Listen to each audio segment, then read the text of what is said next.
Hello everyone, দিনটা ছিল জামা ষষ্ঠীর পরের দিন সানডে। মাসি এখানে বলছিল হাঁড়িতে যাবে জামা কাপড়ের দোকানে।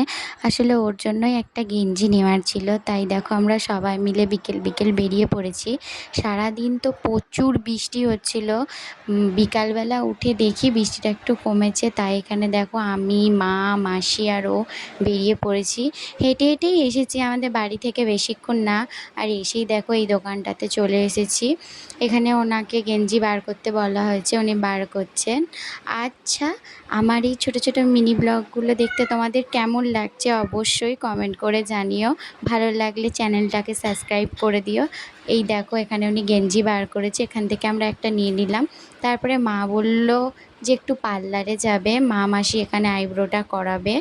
আর এখানে দেখো মা মাসিদের আইব্রো করানো হয়ে গেছে। তারপরে আমরা একটা আইসক্রিমের দোকানে এলাম, এখান থেকে আইসক্রিম নিলাম। তারপরে ইমিটেশনের দোকানে এলাম, আমি একটা শাঁখা নিয়েছি, দেন বাড়ি চলে এলাম। টাটা।